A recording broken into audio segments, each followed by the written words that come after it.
สวัสดีครับวันนี้อยู่กับเซิร์ฟเวอร์669ของเราเนาะมาวันนี้อัปเดตพลังอันดับพลังกันหน่อยวันนี้อยู่อันดับที่96พลังลบที่3,430,000เนาะกะเบาๆอัปเดตไปเรื่อยๆกับการูยูอาร์ของเรา120ใบ142ใบการูค่อย142ใบเนาะ แบบเบิ่มกันได้ทีเดียวจาโร่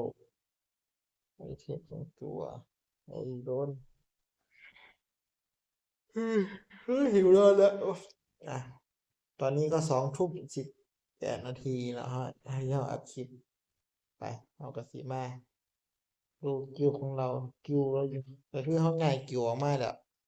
ตอนนี้เราอยู่กิวปั๊บซึ่งคิดว่าจะเป็นไอกิวของของอินโดมั้งคิดว่าออกต่างประเทศก็ ตอนตกใจเด้อโอ้โหมาอย่าเข้าไปเขาที่มากระแทกหน้าสมาชิกกิว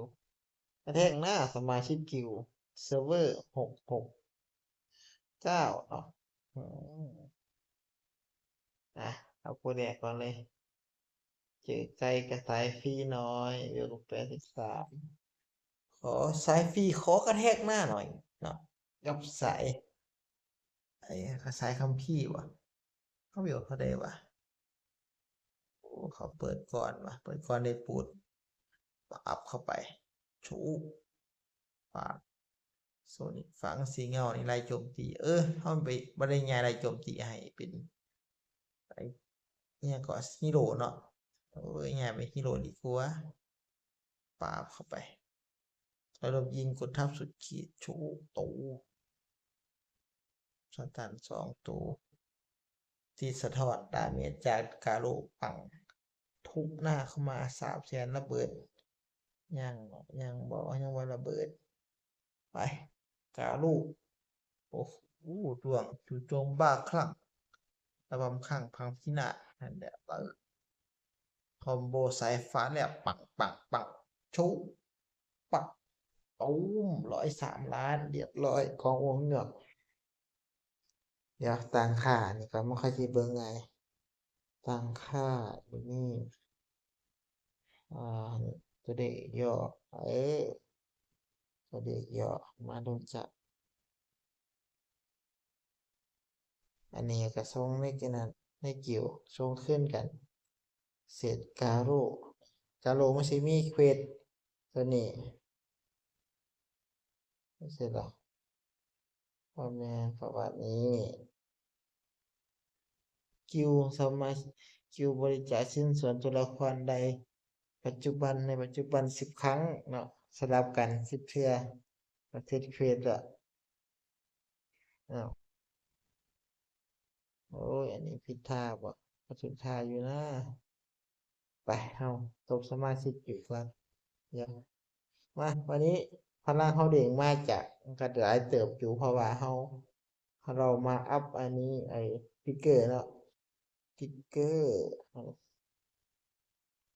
5 ตัว4 ตัว5 ดาว พอเป็นเปอร์เซ็นต์นี่เท่ากับอัพมาเรื่อยๆแล้วเราก็ได้ฝึกมาหลายแล้วก็ฝึกฝนฝึกฝนของเรากะมันก็72%ละก็อัพแน่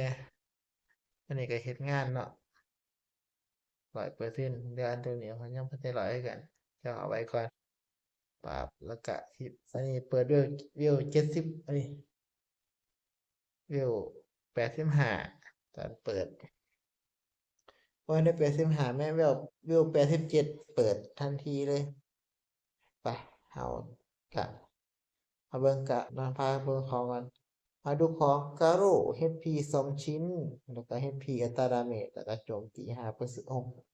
6.5%ของดีคือก็เพิ่นอีกโซนิกโจมตีเปอร์เซ็นต์โจมตีความเร็วอันนี้ก็เกลือเคยแจ้ว่ามีหยังใส่ตอนนี้ก็คือสมควรที่จะต้องปั่นโซนิก แต่ว่าบ่ทันส่วนอีกเนาะเสิร์ฟอีกเนาะเอาไว้ก่อนเอ่อเอาไว้ส่วนนี้ถ้าช่วงสมควรที่จะเฮ็ด5ดาวแต่ว่ามันเฮ็ดยากเสียงมันบ่พอ5ดาวแต่ว่าเราลงได้อยู่เดะโอ้บ่ได้เดะ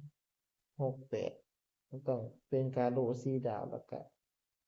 3แล้วก็3 3 3 4 11 3 3 4ก็ได้11อะไร10พอดีไปเอาตบตีสมาชิกกิลด์ของเรากับสายฟรีของเราแต่ว่าสายฟรีข่อยก็ย้านบ่แน่นอนอยู่ตกคนที่ไม่มีการูนี่ไปอันนี้ก็ชิลเกินหัวหน้าทีมตกหัวหน้าคิวนี่นะ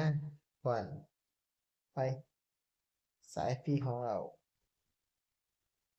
จักรพรรดิบูทมาปึ๊บยังไว้ทีมเยอะไปชูเข้าไปว่าเป็นอย่างฝังสีเงาชูเข้าไปมาสะบันแขนความตึงต่างชูเข้าไปพอวิญญาณโว้ยพ้นนั้นบูทความเร็วขึ้นมาฝ่าปังไปโอ้ยังวันในหอดชูเจ้าของความสับยักษ์ใหญ่กว่านี้โอ้โฟเบนตารับเปิดปุจจกุลเนาะไปรับบัตรขอเที่ยวไปดาวปั๊บมาขวานสไนเปอร์ฝับชูตกมาไปมาเล็กจู่โจมชูเข้าไปลดดาเมจโจมตีปับชูเข้าไปปับกาโลที่ธรรมดามาอ่าลงเก็บเพียงไปกาโลหมัดสายฟ้าแลบฟุบฟับชูตูมเข้าไป80 ล้านก็วงหยอกนี่เปิดก่อนบ่มีผลหยังกับกาโลจะคนกันนะเสร็จนะสมาชิกเราก็หัวหน้าโอ้โหหัวหน้าทีมตกไปแล้วถูกตกไปแล้วหัวหน้าทีม